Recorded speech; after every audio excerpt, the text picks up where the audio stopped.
Bienvenue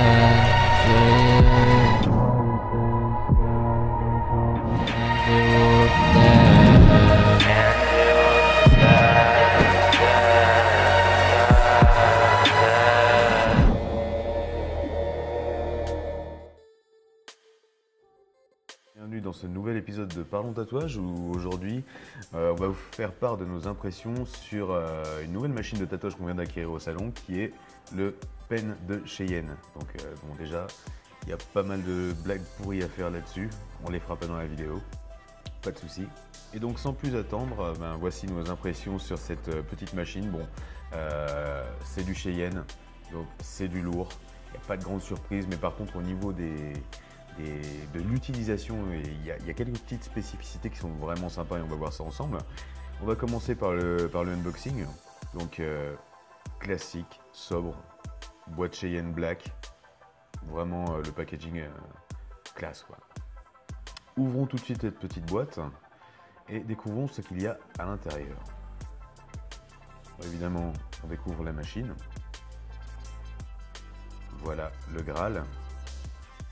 Alors déjà, on peut constater que la machine est quand même super fine et ultra légère. Au niveau des dimensions, on est sur 123 mm de long et 54,4 de diamètre pour un poids de 130 grammes. Alors, à l'utilisation, vraiment, ça se sent. Elle est hyper légère, hyper maniable, très agréable lorsque l'on réalise des grandes pièces. Vraiment, c'est un plaisir de travailler avec.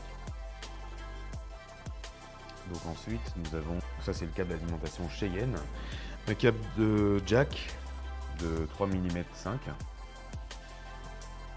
et vous avez l'adaptateur qui va bien pour pouvoir le mettre sur des alimentations classiques si vous n'utilisez pas une alimentation Cheyenne. Ensuite, bien sûr, vous avez la dock qui va bien, les petits produits, le petit placement de produits qui va bien si vous voulez acheter des manchons, les cartouches qui vont avec, etc. etc. À noter que vous pouvez utiliser des cartouches d'autres marques dessus, bien sûr. Nous, on utilise des Quadrons, parce que moi j'adore travailler avec cette marque-là, mais vous pouvez utiliser des Cheyenne ou des marques qui produisent des cartouches également. Alors, première nouveauté sur cette machine, si vous êtes habitué des machines Cheyenne, vous savez que normalement pour rentrer et sortir votre aiguille, vous tournez à gauche et à droite.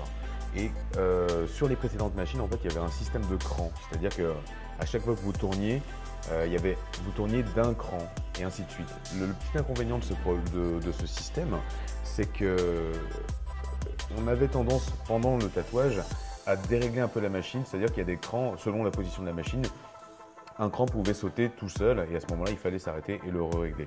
Là, ce n'est pas le cas puisque Cheyenne a opté pour un système de joints, si je ne me trompe pas, et le problème est résolu puisque maintenant, vous pouvez déjà avoir un meilleur contrôle de votre sortie d'aiguille, premièrement, et deuxièmement, à partir du moment où vous avez choisi votre sortie d'aiguille, eh bien, ça ne bouge plus, il n'y a plus aucun risque de voir en fait ce réglage se défaire pendant le travail, quoi. Donc ça, c'est déjà très appréciable. Maintenant, au niveau de l'utilisation, vous pouvez utiliser les alimentations Cheyenne classiques. Nous, on a testé la machine sur la PU1. Au niveau de l'intensité de travail, on est sur du 110-120 en fait pour le lining et du 80-100 à peu près pour l'ombrage en fait. Si vous utilisez maintenant une alimentation autre que Cheyenne, à ce moment-là, il va falloir quand même monter assez haut, c'est-à-dire que nous, on a fait des tests pour avoir un bon tracé. On est aux alentours de 11 à 12,5 en voltage, donc c'est super haut par rapport à certaines autres machines qui ne montaient pas aussi haut. Mais non, il n'y a pas de souci, en fait, le trait est nickel à ce moment-là. Et pour l'ombrage, là on est plutôt sur entre 9 et 11 volts en fait, pour avoir un ombrage vraiment cool. Et on est vraiment bien, il n'y a pas de souci. La machine réagit super bien au quart de.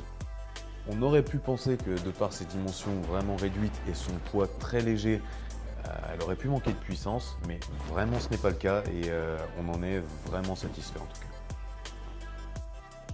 Juste un petit bémol cependant, j'ai remarqué qu'en travaillant sur des tatouages où j'utilisais des techniques comme le whip, donc des techniques à assez basse intensité, avec une alimentation classique, la machine a beaucoup de mal à repartir. On est obligé un petit peu de jouer avec le voltage, de le faire remonter pour faire repartir la machine et de le redescendre par la suite sur le voltage sur lequel on veut travailler. Du coup, on a eu l'idée de tester la machine avec le starter de Cheyenne et du coup, ça résout le problème en fait. Donc en conclusion de ce petit test, je vous dirais que si vous cherchez une rotative puissante, polyvalente et agréable à travailler, vraiment vous pouvez y aller les yeux fermés. C'est un achat conséquent, mais c'est un achat que vous ne regretterez certainement pas. Moi-même étant plutôt fan du Thunder, j'avais quelques a priori et quelques réticences en fait vis-à-vis de cette machine.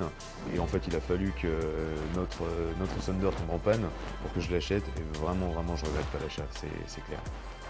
En plus là on vous la présente en black classique, mais vous pouvez l'avoir comme à son habitude chez Cheyenne avec des coloris vraiment très intéressants.